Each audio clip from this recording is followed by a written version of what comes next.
پہلی بار ایک خاتون وزیر اعلیٰ بنی ہیں. بلوچستان اور خیبر پختونخوا میں خواتین ہمیں پیش نظر آ رہی ہیں. سپیکرز منتخب ہوئی ہیں. اب خاتون اول کا سٹیٹس بھی ایک بیٹی کو ملنے جا رہا ہے. صدر مملکت آصف علی زرداری کی بیٹی آصفہ بھٹو زرداری اب خاتون اول کے درجے پر فائز ہوں گی.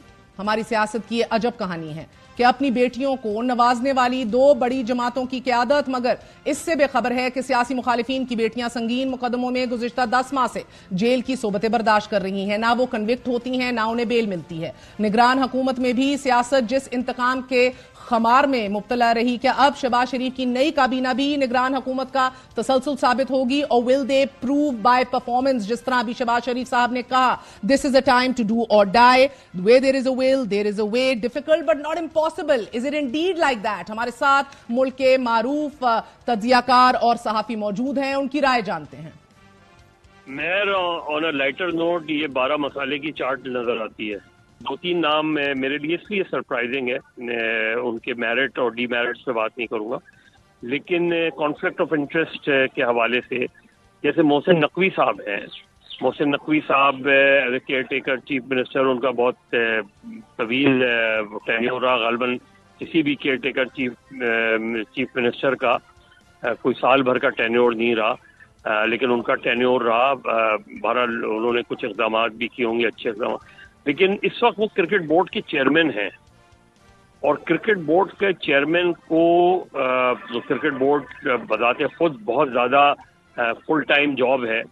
اس کے ساتھ آپ ایک ایسے ملک میں جہاں دہشت گردی کی ایک لہر رہی ہے, آتی رہتی ہے, بہت بڑا چیلنج ہے, تو ان کو وزیر داخلہ بنانا, اور ظاہر ہے پھر وہ ابھی مشیر داخلہ غالباً ہوں گے, اور اس کے بعد اگر سینیٹر بن گئے تو پھر وہ فل فلیج وزیر داخلہ بھی ہوں گے. تو مجھے یہ سمجھ میں نہیں آ رہا کہ یا تو وہ کرکٹ بورڈ کی چیئرمین-شپ کو انہیں چھوڑنا چاہیے اور فل ٹائم وزارت داخلہ کے وزیر داخلہ کے طور پہ کام کریں, بہت اچھی پرفارمنس دے سکتے ہیں, یا پھر وہ فل ٹائم کرکٹ بورڈ کے چیئرمین ہوں. اسی طریقے سے جو چیلنجز ہیں, جس طرح اس وقت صحافیوں کو چاہے وہ ستور کی شکل میں ہوں, عمران ریاض خان کی شکل میں ہوں, یا جو صحافیوں کے ساتھ دباؤ ہے, پیکا ایکٹ جو ہے اس کا جس طرح غلط استعمال ہو رہا ہے, کیمرہ کا جس طرح غلط استعمال ہو رہا ہے, کیا موجودہ انفارمیشن منسٹر جو نئے آئے ہیں اس حوالے سے کوئی ٹھوس اقدام کریں گے؟ اس کے حوالے سے کیا وہ ان صحافیوں کو جن کو گرفتار کیا گیا ہے ان کی رہائی کے لیے کچھ کریں گے؟ کیا یہ جو قوانین ایف آئی اے کو ایک غیر معمولی طاقت دے دی گئی ہے, کیا اس کو ختم کرنے کے لیے کوئی اقدام کریں گے؟ اور اگر وہ اس طرح کے اقدامات کرتے ہیں تو ظاہر ہے ایک ویلکم سائن ہوگا. لیکن ہمارے یہاں دیکھا یہ گیا کہ انفارمیشن منسٹر پیورلی ایک گورنمنٹ کا اسپوکسمین بن جاتا ہے, اور اس سے کسی حد تک ڈسٹینس کرنا چاہیے, جو کہ مجھے نہیں لگتا کہ وہ کر پائیں گے, ان کی اپنی مجبوری ہے. اب ایک طرف آپ نے اسحاق ڈار صاحب کو وزیر خارجہ بنایا, دوسری طرف جلیل عباس جیلالی کو مشیر داخلہ بنایا, تو مشیر خارجہ بنایا, تو ایسا لگ رہا ہے کہ یا تو آپ کو کسی منسٹر پہ پورا کانفیڈنس نہیں ہے کہ آپ کو جبکہ سیکرٹری خارجہ ہوتا ہے اس کی موجودگی میں اب ایک مشیر خارجہ بھی ہوں گے, ایک وزیر خارجہ بھی ہوں گے, تو ایک کنفیوژن لگ رہا ہے. لگتا ہے کہ کیبنٹ بناتے وقت بعض منسٹریز کے بارے میں شاید یا تو وہ انتظار کریں گے کہ شاید پیپلز پارٹی اگر حصہ بنے تو یہ ان کو دے دی جائے منسٹری, اور یا کوئی اور مقصد ہو. تو مجھے لگتا ہے کہ ایک تو ڈیلے ہوا کیبنٹ بنانے میں, اور جو کیبنٹ کی فارمیشن ہے وہ مجھے کچھ انکمپلیٹ بھی لگ رہی ہے, اور کچھ ایسا لگ رہا ہے کہ جیسے کسی کے لیے ایک میک شفٹ کے طور پہ لایا گیا ہے. شاید بعد میں کچھ معاملات طے ہو جائیں, جے یو آئی سے معاملات طے ہو جائیں یا پیپلز پارٹی سے معاملات طے ہو جائیں, تو ان کے لیے وہ جگہیں رکھی گئی ہیں. اس کے پیچھے ایک تھاٹ پروسیس بھی نظر آ رہا ہے. مثال کے طور پر ایک تو یہ کلیئرلی کہ جو پی ایم ایل این کے جو ایک ہمیشہ سے جو کور گروپ رہا ہے اس میں سے جو کی لوگ ہیں ان کو رکھا گیا ہے, یعنی کہ خواجہ آصف صاحب ہو گئے, احسن اقبال صاحب ہو گئے, رانا تنویر صاحب ہو گئے, یہ سارے وہ جو کور گروپ کو ریپرزینٹ کرتے ہیں. دوسرا یہ کہ اویس احمد لغاری کے ساتھ جو ہے وہ ساؤتھ پنجاب کا جو بڑا کروشل رول ہے اس کو بیچ میں رکھا گیا ہے, اور اویس جوہری صاحب کا بھی میرے لیے کوئی سرپرائز نہیں ہے. اچھا, پھر اس کے بعد مجھے کلیئرلی نظر آ رہا ہے کہ کچھ لوگ ایسے رکھے گئے ہیں جن کی ریپوٹیشن یہ ہے کہ وہ کام ذرا ٹھیک کرتے ہیں. تو چنانچہ ایک طرف تو لائلٹی فیکٹر ہے, لیکن دوسری طرف یہ بھی ہے کہ جی ہمیں اس طرح کے لوگ چاہیے جو تھوڑا کام کریں, جس میں مثال کے طور پر جام کمال صاحب کی جو انٹری ہے. چیف منسٹر بلوچستان رہ چکے ہیں, لیکن ان کی ریپوٹیشن یہ ہے کہ ان کا کام کرنے کا جو سٹائل ہے وہ کچھ حد تک شہباز شریف صاحب جیسا ہے. تو پروجیکٹ بیسڈ ان کی گورننس کا ان کا آئیڈیا ہے, آئی ٹی میں اور سوشل میڈیا پہ بڑے ایکٹیو ہیں, ڈیجیٹلی سیوی ہیں.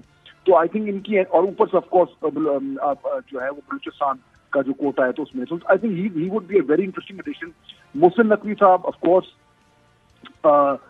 جو پنجاب کے ٹیکر کا جو اسٹنٹ ہے اس میں بہت ساری ان کے اوپر تنقید ہوئی ہے, لیکن ایک چیز مورل سارے ایکسیپٹ کرتے ہیں کہ اگین ہی ڈیلیورز, کام کرتے ہیں, تیزی سے کام کرتے ہیں, پرفارم کرتے ہیں. تو وہ جو ایلیمنٹ ہے, پلس یہ کہ جو اسٹیبلشمنٹ کی طرف سے جو ان کا ایک کمفرٹ لیول ہے, آئی تھنک دیٹس امپورٹنٹ. اس کے پیچھے ہمیں کلیئرلی جو ایک تھاٹ پروسیس نظر آ رہا ہے. عطا طاہر پروبیبلی ڈیجیٹل ایج میں اس سے بہتر ان کے پاس ان کے پاس کوئی نہیں تھا, تو مجھے وہ بھی ٹھیک لگ رہا ہے. Shaza Khawaja coming most like I T is the new prime minister's highest priority, مجھے آئی نو فار شیور. تو اس لیے شزا خواجہ کو وہاں پہ لانا مینس کہ he wants to push the exports to a very high level. And of course the elephant in the room جو کہ ہے اسحاق ڈار صاحب. آئی تھنک ان کی جو شمولیت, ان کو خزانہ میں نہ رکھنا اور خارجہ میں لے کے جانا بہت امپورٹنٹ ہے. اس سے کلیئرلی ہم اکنامک جو ہماری پالیسی تھی اس سے بریک اوے کر رہے ہیں, ایک فریش سٹارٹ کی طرف جا رہے ہیں. اسحاق ڈار صاحب وزارت خارجہ میں کیسے پرفارم کریں گے, یہ اس time matter of huge debate. دیکھیں جی, پہلی چیز جو اسٹینڈ آؤٹ کرتی ہے وہ اس کا سائز ہے. یہ ایک شاید اس کے بارے میں اگر کہا جائے کہ اچھی چیز ہے کہ ایک چھوٹی کیبنٹ فی الحال سامنے آئی, بجائے اس کے کہ ایک ہاتھی نما کیبنٹ ہو, کوئی ٹینکس یہاں پہ کھڑے کر دیے جائیں 70-80-100 بندوں کے, اور کہا جائے کہ جی یہ لوگ کیبنٹ یا کابینہ چلائیں گے اور حکومت چلائیں گے. عموماً پاکستان میں ایک کھپت بڑی ہوتی ہے کہ 4 وزارتیں اس ایل آئی کو دے دیں, 6-8 دوسرے کو دے دیں. تو یہ بہتر چیز نظر آئی ہے کہ ایک چھوٹی کیبنٹ. لیکن اگر آپ لوگوں میں دیکھیں تو محسن نقوی صاحب جو کہ کیئر ٹیکر چیف منسٹر تھے, یہ روایت اب ہمیں ختم کرنی پڑے گی. میرا خیال ہے یہ نگران حکومت ہی ختم کر دی جائے تو بہتر ہوگا. کہ 2 اہم ترین وزارتیں مرکز کے پاس 2 سے 3 ہوتی ہیں جو اہم ترین سمجھی جاتی ہیں. فائنانس, جس میں مسلم لیگ نون کا اپنا بندہ نہیں ہے. دوسری انٹیریئر, داخلہ, وہ بھی محسن نقوی صاحب امپورٹ کیے گئے ہیں نگران حکومت. تیسری جو بڑی ہوتی ہے وہ دیکھتے ہیں پاور کس کو دی جاتی ہے, کیونکہ پاور ہی بڑی اہم ہے. مجھے لگتا ہے مصدق ملک صاحب شاید اس کے لیے سب سے موزوں امیدوار ہوں گے یہاں پہ.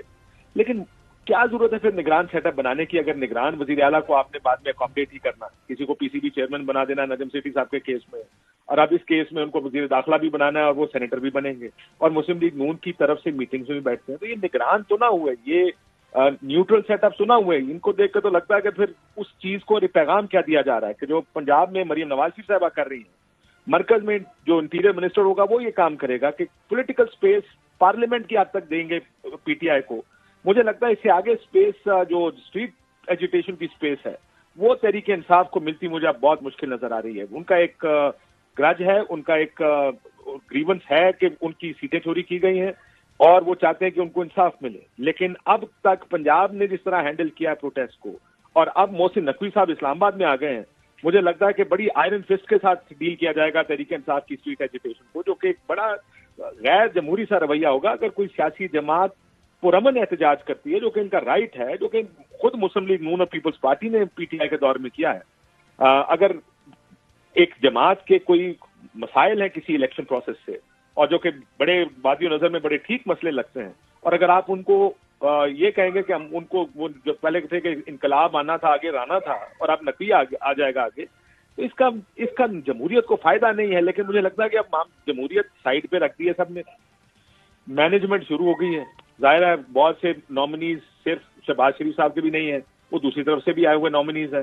تو کیبنٹ مجھے نہیں لگتا یہ کلی طور پر کچھ وادی نظر میں کچھ شہباز شریف صاحب کی کیبنٹ ہے. یہ ملی جلی ایک کیبنٹ ہے, کچھ لوگ کام چلائیں گے لیکن باقی زیادہ کام پیچھے سے چلے گا. لگتا فی الحال کیبنٹ کو دیکھ کر ایسا لگتا ہے, لیکن جیسے میں نے کہا کہ شکر ہے سائز چھوٹا ہے, امید کرتے ہیں اس کو زیادہ نہیں بڑھایا جائے گا. نون لیگ کی حکومت ہو اور اسحاق ڈار صاحب فائنانس منسٹر نہ ہو, یہ ہم نے پہلی مرتبہ دیکھا ہے. اس سے پہلے 2 مرتبہ جب مفتاح اسماعیل صاحب بنے وزیر خزانہ اس وقت جو ہے جلا وطن تھے اسحاق ڈار صاحب، اس لیے ان کو بنایا گیا. لیکن اب کلیئرلی نون لیگ جو ہے they are thinking beyond Ishaq Dar صاحب، اور جو پرفارمنس رہی ہے پی ڈی ایم کی، ایسا لگتا ہے کہ اس سے نون لیگ خود مطمئن نہیں ہے، جس کی وجہ سے اسحاق ڈار کو انہوں نے فائنانس منسٹری میں نہیں رکھا ہے، اور ان کی جگہ اورنگزیب صاحب آئیں گے. اب اورنگزیب صاحب کا جو بینک چلانے کا تجربہ ہے وہ ہم سب کے سامنے ہے. اس کے علاوہ جو معاشی ایشوز پہ وہ بات کرتے رہے وہ بھی کافی پازیٹیو ہے، لیکن obviously ان کو اسی وقت ریٹ کیا جا سکے گا ان کی پرفارمنس کو جب وہ آئیں گے، اور ان کی پالیسیز سے کیا امپیکٹ آتا ہے، کیا فرق پڑتا ہے، وہ دیکھنا ہوگا. اور ان کے لیے سب سے بڑا چیلنج جو ہے آتے ساتھ ہی وہ IMF پروگرام ہوگا. اسحاق ڈار صاحب کو انہوں نے obviously پیسیفائی کرنے کے لیے فارن منسٹری دی ہے. فارن منسٹری میں obviously اسٹیبلشمنٹ کا ایک بڑا عمل دخل ہوتا ہے، تو اس میں کتنا فریلی کام کر سکیں گے اسحاق ڈار صاحب، یہ دیکھنا بڑا انٹرسٹنگ ہوگا. اور کتنا کمفرٹیبل فیل کریں گے شہباز شریف صاحب، یہ بھی بہت انٹرسٹنگ ہوگا، کیونکہ جب مفتاح اسماعیل صاحب وزیر خزانہ تھے تو لنڈن بیٹھ کے بھی کافی ساری چیزوں کو پن پوائنٹ کرتے تھے اسحاق ڈار صاحب، جس کی وجہ سے پارٹی میں کچھ فرکشنز بھی پیدا ہو رہی تھی. تو اب جب کیبنٹ میں ہوں گے ایک اسٹرانگ پورٹ فولیو کے ساتھ اسحاق ڈار صاحب، تو اورنگزیب صاحب کو کتنا فریلی کام کرنے دیں گے، کیا ان کے جو پالیسیز ہیں اس پہ نکتہ چینی کرتے رہیں گے، یہ دیکھنا بڑا انٹرسٹنگ ہوگا، کیونکہ پہلے تو ہم نے دیکھا تھا یہ ہوا ہے 2022 میں. اس کے علاوہ جو ایک امپورٹنٹ وزارت ہے وہ ہے انرجی کی. ڈاکٹر مصدق ملک صاحب کو غالباً یہ منسٹری ملے گی، اور ان کا ایکسپیرینس ہے، وہ 2013 کے کیئر ٹیکر سیٹ اپ میں بھی تھے، ابھی جو پچھلا ٹرم تھا پی ڈی ایم کا اس میں بھی وہ پیٹرولیم منسٹر تھے، تو ان کا تجربہ ہے اس حوالے سے. لیکن ان کے سامنے بہت بڑا چیلنج ہے. ایک یہ جو دعوے بار بار پولیٹیکل پارٹیز کرتی ہیں کہ ہم بجلی سستی کریں گے، وہ کرنا پڑے گا. دوسرا جو سرکولر ڈیٹ ہے گیس اور بجلی کا ملا کے وہ 5,000 ارب سے زیادہ کا ہے، اس کو کیسے کنٹرول کریں گے، اور جو پرائیویٹائزیشن ڈسکورس کی، یہ 3-4 اہم فیصلے انہوں نے کرنے ہیں. تو میرے خیال سے یہ 3-4 امپورٹنٹ وزارتیں ہیں. اس کے علاوہ جو نام آ رہا ہے انٹیریئر کے لیے وہ محسن نقوی صاحب کا ہے.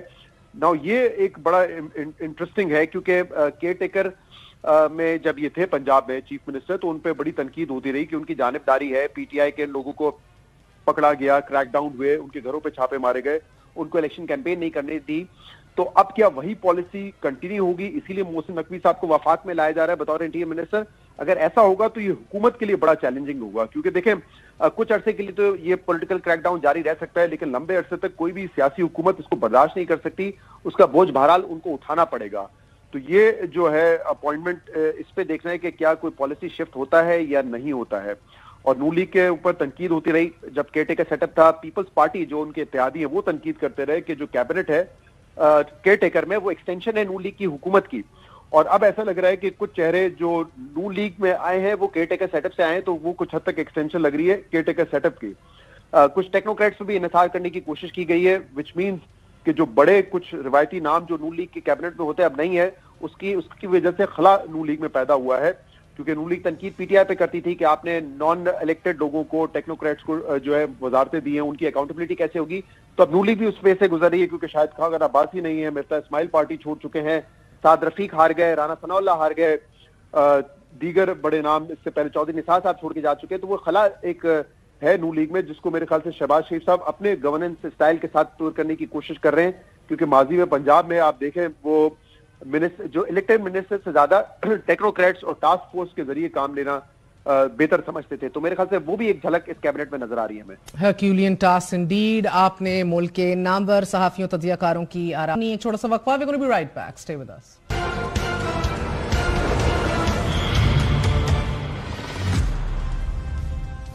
صحافی اسد طور کے تیسری بار جسمانی ریمانڈ کی استدعا مسترد، مگر تاحال جوڈیشل ریمانڈ پر جیل میں ہیں. چیف جسٹس پاکستان قاضی فائز عیسیٰ نے صحافیوں کو ہراساں کرنے اور ملزمان کا سراغ نہ لگا سکنے پر انتظامیہ پر سہولت کاری کا شبہ ظاہر کیا اور کمرہ عدالت میں سخت برہمی کا اظہار کیا. آج کی سماعت میں چیف جسٹس قاضی فائز عیسیٰ نے صحافی متی اللہ جان کے اغوا، صحافی ابصار عالم پر حملے اور صحافی اسد طور پر بننے والے مقدمے میں انتظامیہ کی غیر تسلی بخش کارکردگی پر شدید تحفظات کا اظہار کیا. سپریم کورٹ میں چیف جسٹس قاضی فائز عیسیٰ کی سربراہی میں 3 رکنی بینچ نے صحافیوں کو ہراساں کیے جانے کے خلاف کیس کی سماعت کی. ناظرین، دوران سماعت جسٹس قاضی فائز عیسیٰ نے استفسار کیا کہ ہم نے پوچھا کہ اسد طور پر حملہ کس نے کیا، اس کی رپورٹ دو، اور آپ نے اسد طور کے خلاف ہی پرچہ کاٹ دیا. دوران سماعت بیرسٹر صلاح الدین نے عدالت کو آگاہ کیا کہ اسد طور اس وقت جیل میں ہیں، جس پر چیف جسٹس سے سوال کیا کہ اسد طور جیل میں کیوں ہیں. اس پر بیرسٹر صلاح الدین نے بتایا کہ اسد طور کے خلاف ایک FIR درج ہے. چیف جسٹس نے استفسار کیا کہ اسد طور کے خلاف مقدمے میں سنگین نوعیت کی مقدمات عائد کی گئی ہیں،